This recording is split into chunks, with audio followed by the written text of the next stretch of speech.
Hi friends, स्वागत है आपका अपने YouTube channel cricket talk with Sumit पे, जहां पर हम क्रिकेट की एक इन डेप्थ एनालिसिस करते हैं और अपनी एक व्यू पॉइंट रखते हैं जो भी गतिविधियां क्रिकेट फील्ड पर हो रही होती हैं या फिर क्रिकेट फील्ड के बाहर हो रही होती है।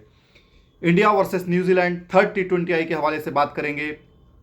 अगेन सिर्फ एक ट्रैवलिंग डे का जो गैप मिला है इस मैच पे, और रेडी है दोनों टीमें थर्ड T20I खेलने के लिए। इंडिया इस मैच को जीत करके सीरीज अपने नाम करने की कोशिश करेगी, वहीं न्यूजीलैंड ट्राई करेगा कि सीरीज को कैसे अलाइव किया जा सकता है इसको जीत करके। ठीक है, दोनों टीमों में घमासान है। एक तरफ न्यूजीलैंड होगी जो ये सोच रही होगी कि हम करें तो करें क्या बॉस, पहला मैच हम 190 रन बनाते हैं फिर भी हम 48 रन से हारते हैं। दूसरा मैच हम 207 या 208 रन बनाते हैं और हम 15 ओवर में अगली टीम चेस कर लेती है। देखिए, गलती न्यूजीलैंड की यहां पे बिल्कुल भी नहीं है। यहां पर इंडिया की सबसे स्ट्रांगेस्ट टीम उसको हत्ते चढ़ गई है। ठीक है, इसलिए ये भारी पड़ रहा है न्यूजीलैंड के ऊपर। अब न्यूजीलैंड को समझ में आ रहा है कि जो क्रिकेट खेली जा रही है वो उस पर सूट नहीं कर रही है, क्योंकि इंडिया एक अलग लेवल पे है भाई। यहां पे ये ओडीआई टीम नहीं है कि तू चल मैं आया वाला गेम चल रहा है। यहां पे सब लोग रिस्पॉन्सिबिलिटी ले रहे हैं।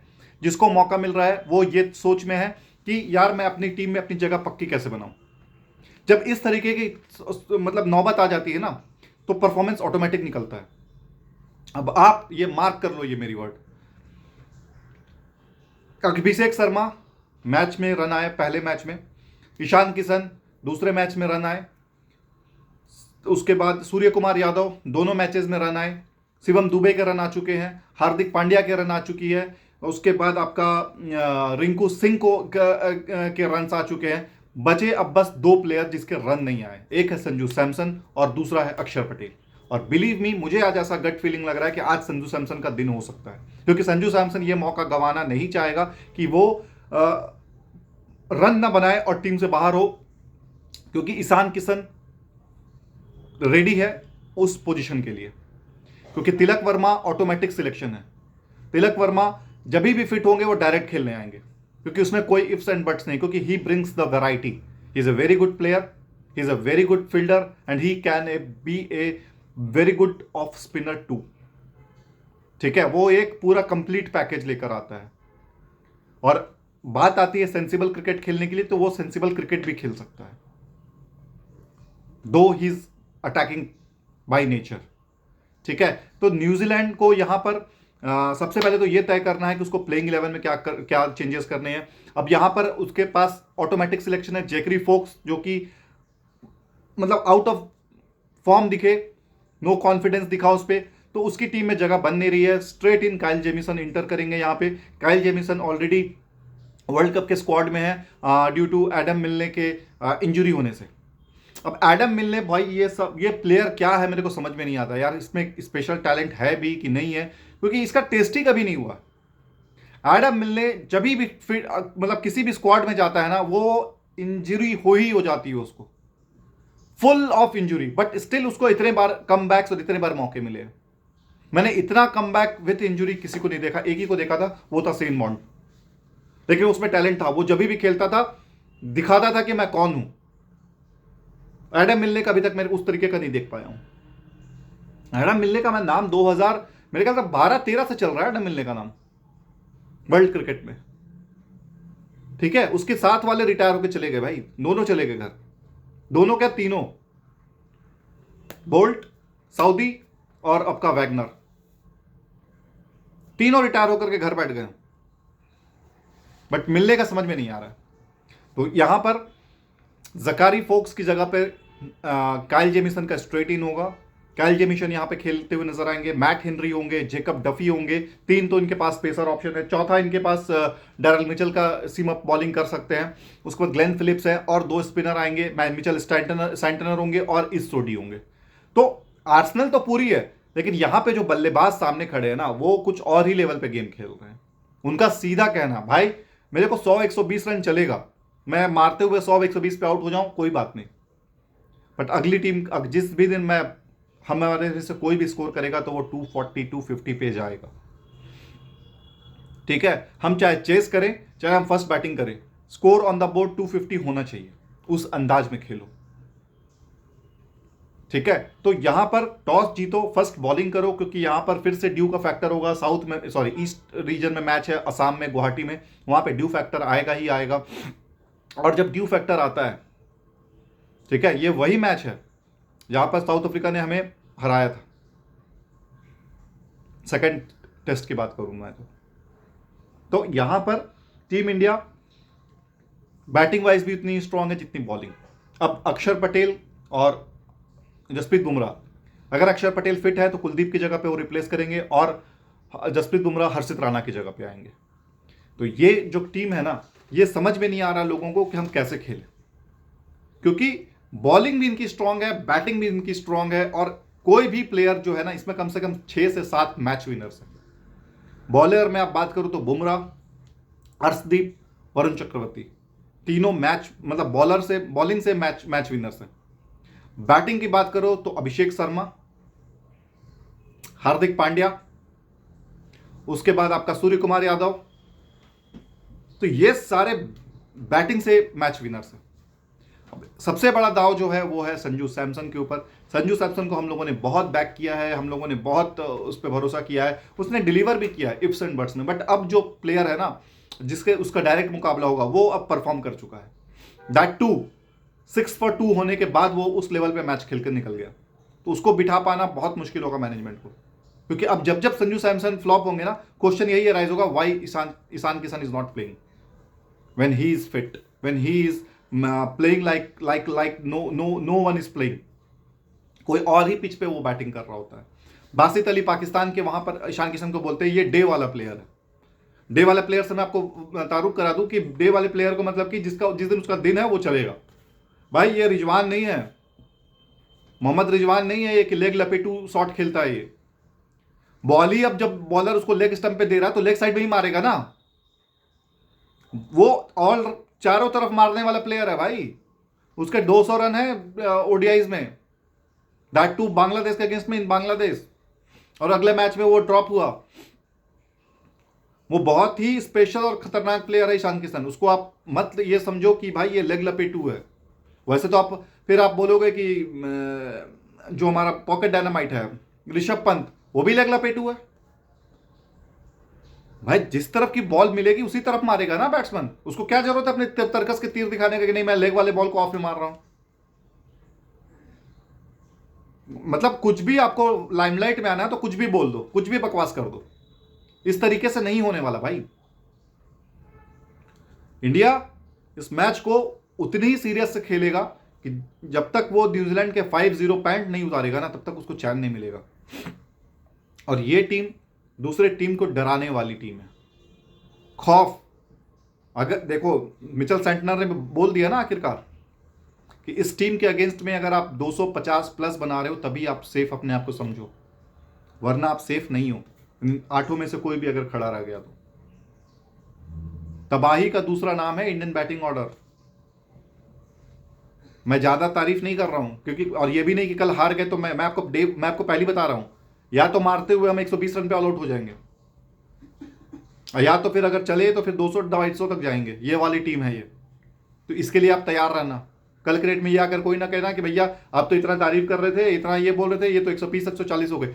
होंगे 120-140 वाले दिन, लेकिन ये टीम जिस दिन करने पे आ गई उस दिन ये 250-300 रन पे जाएगी। और मार्क माई वर्ड, इस वर्ल्ड कप में ये 300 प्लस पे जाएंगे किसी भी टीम के। और मैं ये नहीं बोल रहा छोटी टीम वाला सवाल नहीं भाई, यूएसए के अगेंस्ट में मार दिया, उसके अगेंस्ट किसी भी टीम के हत्थे पड़ सकते हैं ये, जब आप मारने पे आ जाते हो ना। और देखो जब मैचेस सेमीफाइनल फाइनल लेवल पे होता है ना, तब ऑटोमेटिक जो आपका 200 भी आपको 250 वाला लगने लगता है, 150 भी आपको 200 वाला लगने लगता है, इसको 175 वाला 225 लगने लगता है।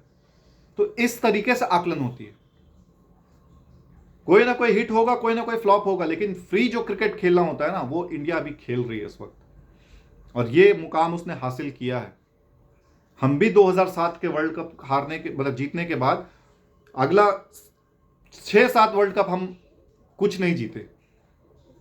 2009 में हुआ वहां हमारे, 2010 में हुआ हाँ वहां हमारे, 2012 में हुआ वो हमारे, 2014 में हुआ वो हमारे, 2016 में हुआ वो हमारे। लगातार हारे हैं यार हम T20 वर्ल्ड कप, चाहे हम भले सेमीफाइनल हारे हो या फाइनल हारे हो, लेकिन हारे हैं। ठीक है, तो इस तरीके की टीम बनाना। और देखो, जब से ये टीम बनी है ना, हम लोग रोहित शर्मा और विराट कोहली को मिस नहीं कर रहे हैं T20 में। कोई भी मिस कर रहा है? मेरे को ये बता दो। कोई मिस नहीं कर रहा है, और मिस होगा भी नहीं अब, क्योंकि जिस रेंज के, जिस पोटेंशियल के प्लेयर्स आ रहे हैं ना, अब वो मिस होने भी नहीं देंगे, क्योंकि अब उनका जो गोल है वो है टीम को जिताना। जो पर्सनल माइलस्टोन वाले गेम होते थे ना, वो अब खत्म हो गए हैं कि हमको 10,000 रन बनाने हैं तो हमको 25,000 रन बनाने, वो वाले अब नहीं चलेंगे चूरन। मैच जीतना इज मोस्ट इंपॉर्टेंट, और ये टीम जब उतरती है तो मैच जीतने के लिए उतरती है। फर्क नहीं पड़ता कि मैच चाहे हर्षित राणा जिता रहे हो, मैच चाहे जसप्रीत बुमराह आकर के बैटिंग में करके उतार रहे हैं, जिता रहे हो, या फिर बॉलिंग में आपके कोई भी जिता रहे हो, जीतना इज मोस्ट इंपॉर्टेंट। और जब से ये सूर्य कुमार यादव कैप्टन बना है ना, हारना इस इंडियन टीम ने कोई भी सीरीज नहीं हारा। आज एक स्टैट्स आपको देता हूं मैं, लास्ट 2024 जनवरी से हम सिर्फ 5 T20 हारे हैं। 47 में से 42 हम जीते हैं, 5 हम हारे। उस 5 हार में एक जिम्बाब्वे भी थी,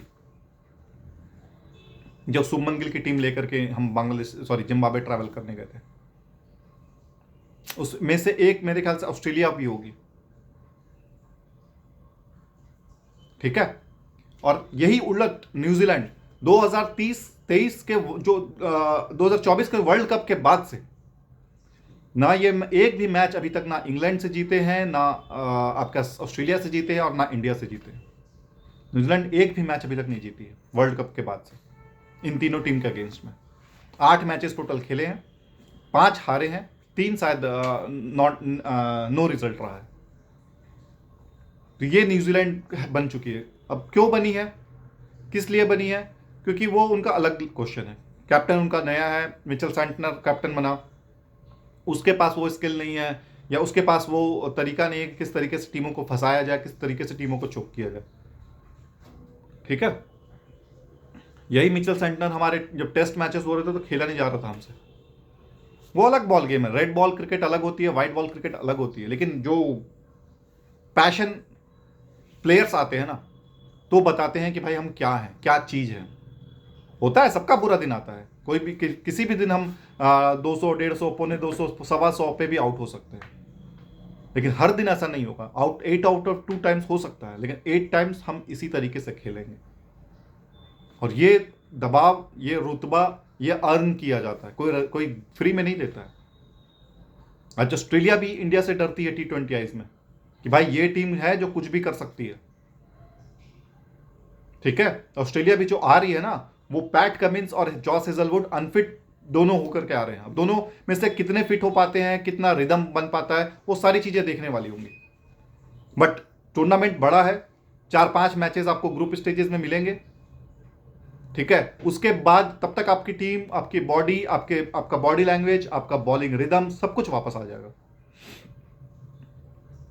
ऑस्ट्रेलिया नंबर 2 मैं इसीलिए दे रहा हूं क्योंकि वो ऐसी टीम है कि कहीं से भी उठ सकती है भाई। ऑस्ट्रेलिया को हराना, क्यों लोग ऑस्ट्रेलिया को हराने के बाद इतना सेलिब्रेट करते हैं, क्यों लोग बोलते हैं कि हम ऑस्ट्रेलिया को ऑस्ट्रेलिया में हराना चाहते हैं? क्यों? क्योंकि उनका जो एटीट्यूड है ना, वो कोई नहीं ले सकता। मार्केट में एटीट्यूड नहीं बिकता है। स्किल्स आप सीख सकते हो, अपने अपने अपने जो वीकनेस होता है ना, उस पर आप काम कर सकते हो, लेकिन एटीट्यूड जो होता है ना, उस पर वो नेचर बाय नेचर आता है। ऋषभ पंत क्यों उस फ्रीनेस और क्यों वो बेबाक तरीके से खेलता है? क्योंकि उसका वो एटीट्यूड है। एक किसी का मैं पॉडकास्ट सुन रहा था, जब ऋषभ पंत को दिल्ली टीम में सिलेक्ट नहीं किया गया ना, तो किसी ने बोला उसको कि सीनियर प्लेयर ने कि भाई आप उनसे जाकर के बात करो, हो सकता है वो आपको टीम में ले लेंगे। तो वो ऋषभ पंत क्या बोलता है पता है? कि रहने दो ना भैया, जब जरूरत होगी ना तो घर से उठा के लेके जाएंगे मेरे को। और अब वो वक्त आ गया, अब घर से उठा के लेके जाया जाता है उसको। तो अपने अंदर इतना टैलेंट, इतना अंदर एबिलिटी पैदा कर दो ना कि लोग आपके आ करके झुके और बोले कि भाई आज वही ऋषभ पंत सारे प्लेयर से सबसे ज्यादा महंगा प्लेयर है। 27 करोड़ में बिका है वो, 27 करोड़, 27.5 करोड़ या 27 करोड़ के आसपास उसने वो आईपीएल में ऑक्शन में बिका था। तो ये उसका मादा है भाई। एटीट्यूड नहीं ला सकते आप मार्केट में खरीद के। न्यूजीलैंड को भी वही एटीट्यूड अपनाना होगा। उनके जो ओपनर्स हैं, डेवन कॉनवे, आपके रचिन रविंद्र, टिम साइफर्ट, इन सबको वो आग लाना पड़ेगा, वो स्ट्रोकिंग खेलना पड़ेगा कि 250 पौने 300 पे आप जाओ। इंडिया की बॉलिंग इतनी वीक नहीं है कि आप 250 पौने 300 उसके अगेंस्ट में कर सकते हो, ये भी आपको देखना है। ठीक है, तो मैं उम्मीद करता हूं थर्ड T20 आई इंडिया मैच जीतेगी और सीरीज अपने नाम यहीं पे कर लेगी और संजू सैमसन से भी रन आएंगे। संजू सैमसन से रन नहीं आते हैं तो ईशान किशन का खेलना फिर बनता है, वरना रिंकू को बिठा करके ईशान किशन को खिलाया जाएगा, बट ईशान किशन खेलेगा। अब श्रेयस अय्यर की बात यहां पर बहुत कम हो रही है, मौका नहीं मिला उसको, हो सकता है वो बाहर भी हो जाए, लेकिन श्रेयस अय्यर अगर टीम में रहता है तो वो भी एक बोनस है, क्योंकि वो जो एक्सपीरियंस लेकर आता है, वो जो वैरायटी लेकर के आएगा, वो जो अपने अनुभव लेकर के आएगा, जो कैप्टन वो बना था दिल्ली कैपिटल का, फिर KKR का, फिर पंजाब किंग्स 11 का, तो वो सारा वो शेयर करेगा, तो ये हेल्प करेगी सूर्य कुमार यादव को चैंपियन बनने के लिए। तो पोस्ट मैच के बाद हम फिर से आपके पास रात को मिलेंगे, तब तक अपना बहुत ज़्यादा ख्याल रखिए। जय हिंद, जय भारत, वंदे मातरम।